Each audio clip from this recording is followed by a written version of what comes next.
Երկու բնակարան Երևանում, երկու Nissan Qashqai ավտոմեքենա, Toto Gaming.am Առաջին հարցս վերաբերվում է պետական պարտքին, որի համաձայն հաշվետվության 19 թվականի ընթացքում Եվրաբոնդերի գծով պարոն Ջանջուղազյան պարտքերը ավելացել են մոտ 135 միլիոն դոլարով եւ ըստ էության սա պայմանավորված է նոր 500 միլիոն դոլար պարտատոմսերի թողարկմամբ, որից մարվել է 400 միլիոնը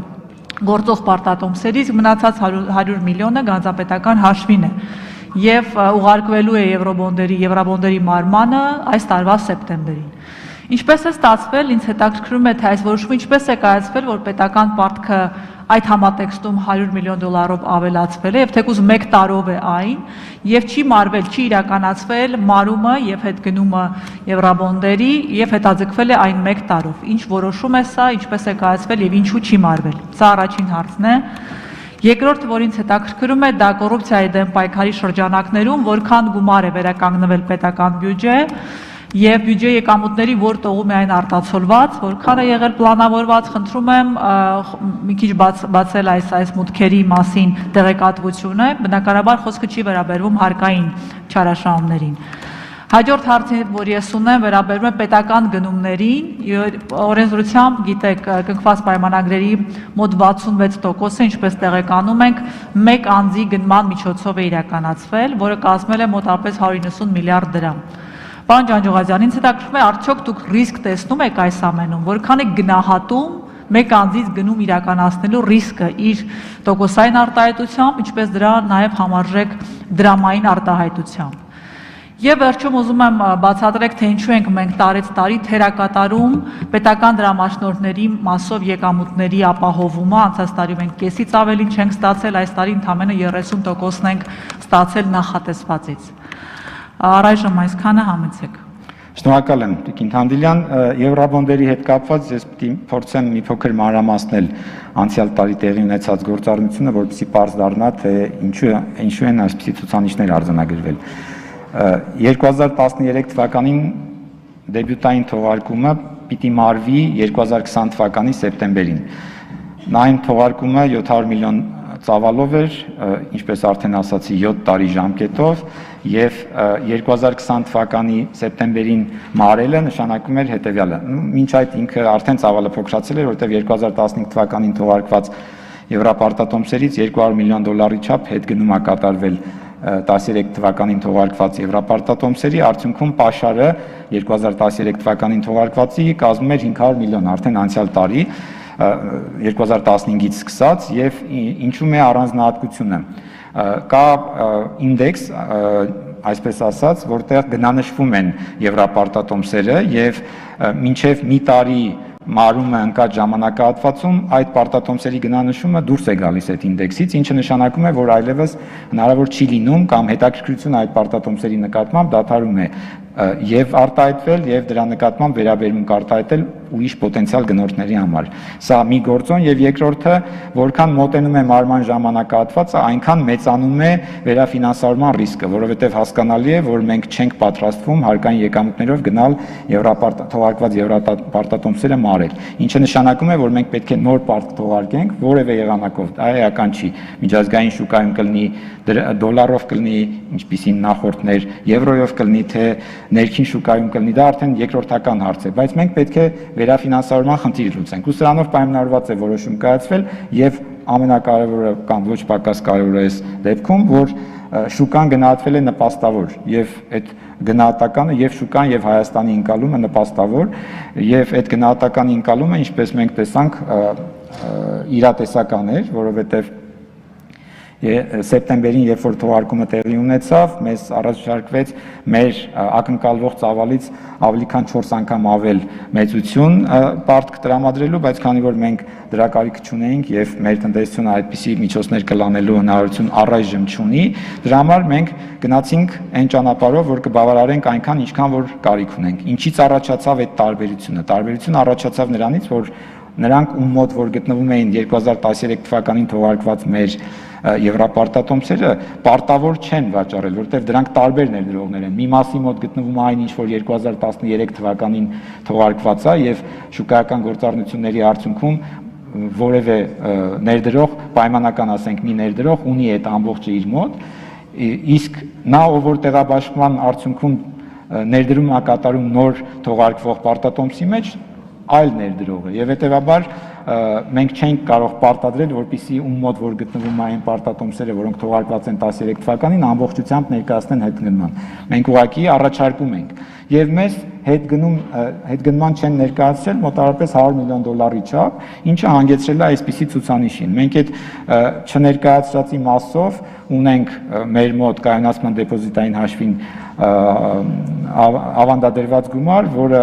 ավանդադրված է կենտրոնական բանկում եւ որի դիմաց ստացվում է մոտավորապես համադրելի տոկոսային եկամուտ, ինչը մեզ անհրաժեշտ է, որպեսզի սպասարկենք այդ լրացուցիչ պարտքը։ Բայց մենք դրանով մեզ ապավագրել ենք այն ռիսկից, բնականաբար հիմա եթե հանկարծ հարցը այնպես լինի, մենք արդյոք գիտեինք անցյալ տարի սեպտեմբերին, որ այս տարի համավարակա լինելու, իհարկե չգիտեինք։ Գիտեինք արդյոք, որ այս տարի գալու է ինչ-որ մի պահ, երբ որ ընդհանրապես որևէ գործառնություն միջազգային ֆինանսական շուկայում տեղի չի ունենալու, իհարկե չգիտեինք, բայց այդպիսի պահ եղավ։ Եվ հիմա էլ թե պետք կան առաջնային տեղաբաշխումներ, բայց դրանք որպես կանոն ներդրումային վարկանիշ ունեցող սուվերենների, երկրների առաջնային տեղաբաշխումներն են, բայց բնականաբար այս իրավիճակը կամաց-կամաց փոխվելու է եւ մենք կարծում ենք, որ մեր համար, ինչպես քիչ առաջ ասեցի, սպառված չի այս որպես պոտենցիալ միջազգային ֆինանսական շուկայից պարտք ներգրավելու։ Ինչ վերաբերում է կոռուպցիայի դեմ պայքարի շրջանակում բյուջե մուտքագրված գումարներին, ապա Տիկին Թանդիլյան, դուք ձեր հարցի մեջ նաև առանձնացրեցիք, որ չի վերաբերում հարկայինին կամ հարկային պարտավորություններին, առանձնացված, ինչպես գիտեք, որևէ ծրագիր չկա կոռուպցիայի դեմ պայքարի շրջանակում եւ այդպիսի հաշվառում էլ չկա, որովհետեւ այդ պայքարը եւ դրսեւորումները շատ բազմազան են եւ ամեն տեսակի դրսևորման համար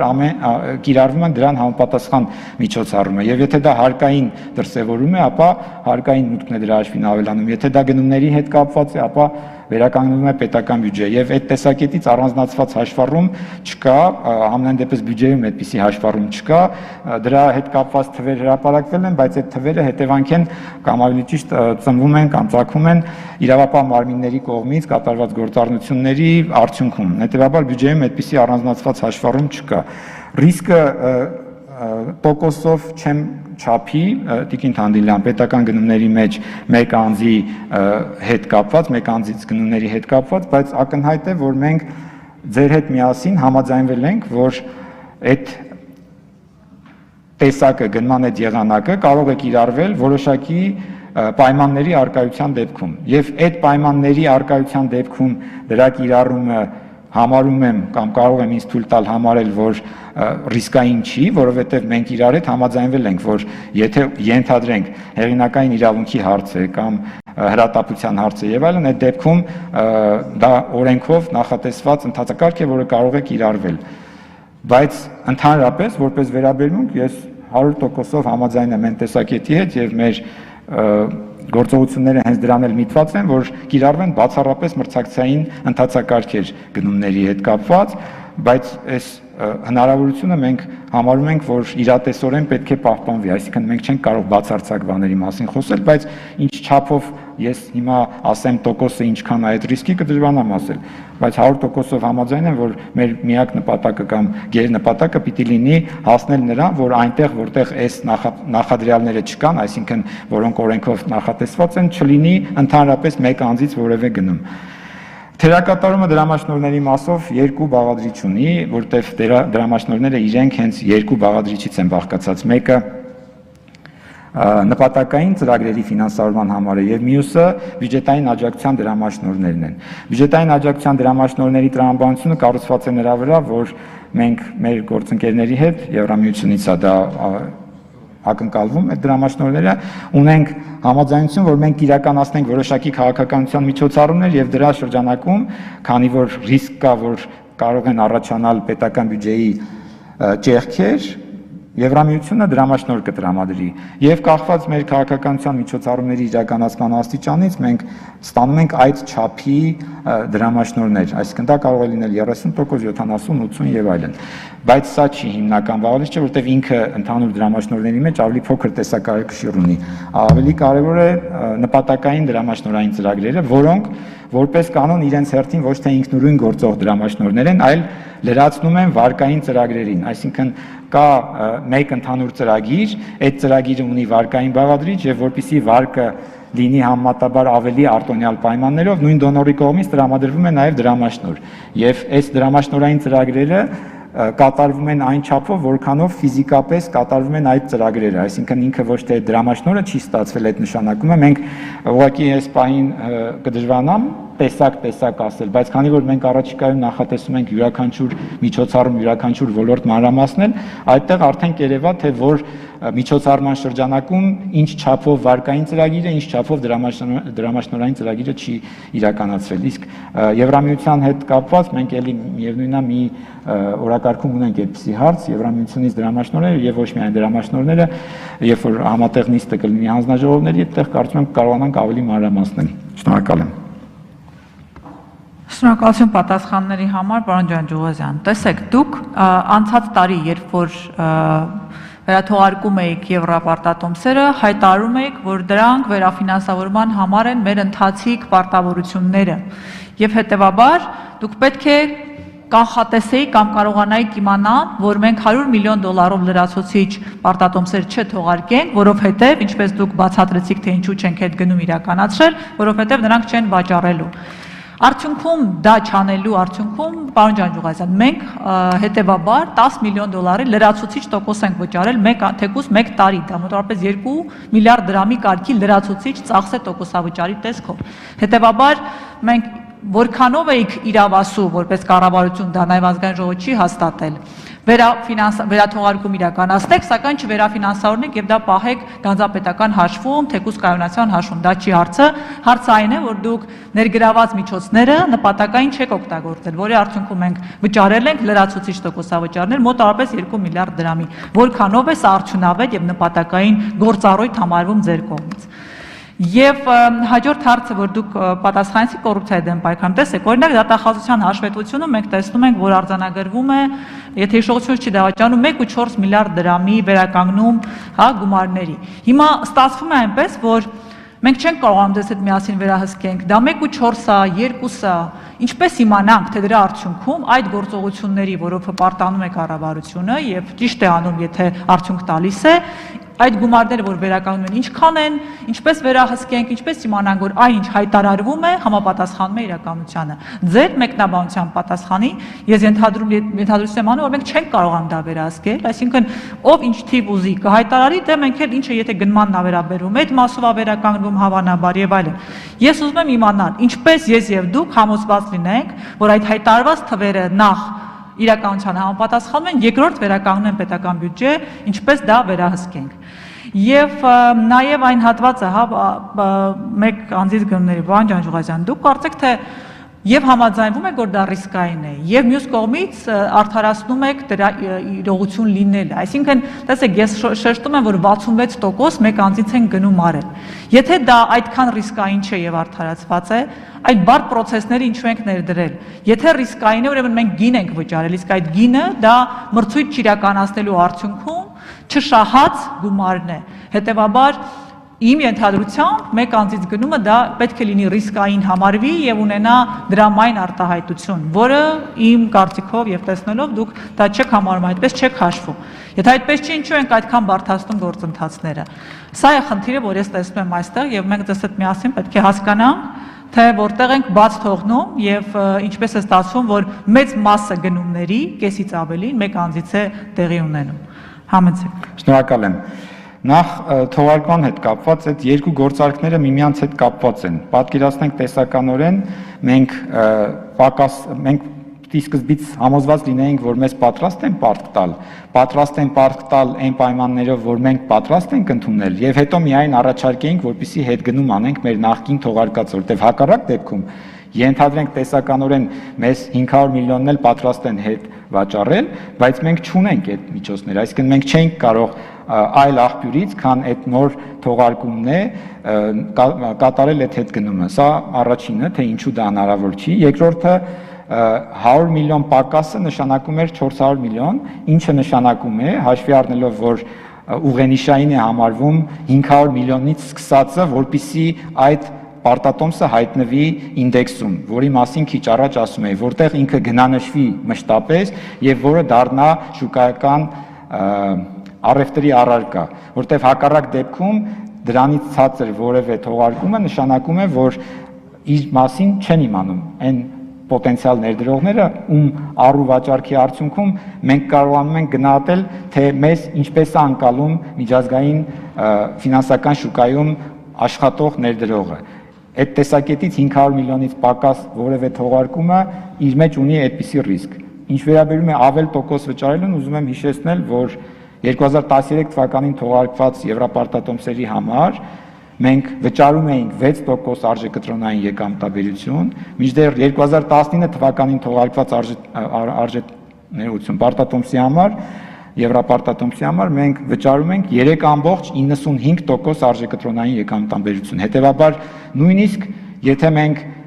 ինչը քիչ առաջ ասացի, որ արել ենք, կենտրոնական բանկում ավանդադրած չլինեինք, դրա դիմաց տոկոսային եկամուտ ստանալուց չլինեինք, միևնույնն է մենք որևէ պարագայում, նույնիսկ այդ 100 միլիոնը հետ չգնելու պարագայում, ոչ թե ավել տոկոսավճար չենք վճարել, այլ ընդհակառակը տոկոսավճար ենք տնտեսել, որովհետև այդ տարբերությունը մենք պակաս ենք վճարել։ Հետևաբար կարծում եմ, որ այդ գործարքի որակի տեսակետից շատ դժվար է իրեն համարել որպես վիճահարույց։ Կոռուպցիայի հետ կապված ես ասացի, թե ինչու չկա, որովհետև պետական բյուջեում առանձնացված այդպիսի հաշվառում չկա։ Հիմա ձեր հարցը, որը վերաձևակերպեցիք, ասում եք ինչպես համոզվենք, որ դատախազությունը այն ինչ որ ներկայացրել է, պետք է համոզվել ներկայացվածի հիմնավորմամբ, այսինքն եթե այդ 1.4 միլիարդի տակ կա կոնկրետ բացվածք եւ երևում է, որ այդ 1.4 միլիարդից այսքան դրամը, այս գործի շրջանակում կամ չգիտեմ ինչպես է դասակարգված, այս ինչ տեղն է վճարումը կատարվել, այն պահին, երբ որ այդ տեղեկատվությունը ձեր ձեռքին կլինի, դուք որևէ խնդիր չունեք համոզվելու, որովհետև ձեր համար եւ բոլորի համար հասանելի է այն տեղեկատվությունը, որը կապված է բյուջեի հետ։ Ընդ որում դրա զգալի մասը հասանելի է on-line եւ իրական ժամանակի ռեժիմում։ Ինչ վերաբերում է 66%-ը շատ է թե քիչ, ես դա նկատի ունեի, երբ որ ասում էի, որ կա կարգավորում, որը նախատեսում է մեկ անձից գնման հնարավորություն։ Դժվարանամ ասել, դա այդ կարգավորման մեջ է տեղավորվում այս 66%-ը, թե պիտի լիներ 70 կամ պիտի լիներ 50։ Եվ համաձայն չեմ կներեք այն տեսակետի հետ, որ մենք բարդացված ընթացակարգեր ունենք եւ հետեւաբար պիտի հրաժարվենք դրանից, եթե կարծում ենք, որ ճիշտ ճանապարհը ոչ մրցակցային ընթացակարգն է, ոչ, կարծում ենք, որ ճշմարտությունը այդ երկու ծայրահեղությունների միջև ինչ որ մի կետում է, այսինքն մենք չենք կարող բացարձակ ասել, որ ամեն ինչը մրցակցային պիտի լինի, որովհետև իմ գրված շարադրությունը իմ ստեղծագործությունն է, եթե ուզում եք դա ինձանից ձեռք բերել, դուք չեք կարող դա մրցույթի դնել։ Եվ մյուս ծայրահեղությունն էլ այն է, որ ինչը որ տեսնում ենք, որ կարելի է այսպես կամ այնպես մեկնաբանել, որպես օրինակ հրատապ կամ հեղինակային իրավունքի կամ այն կարգավորներով նախատեսված մնացած մեկ անձի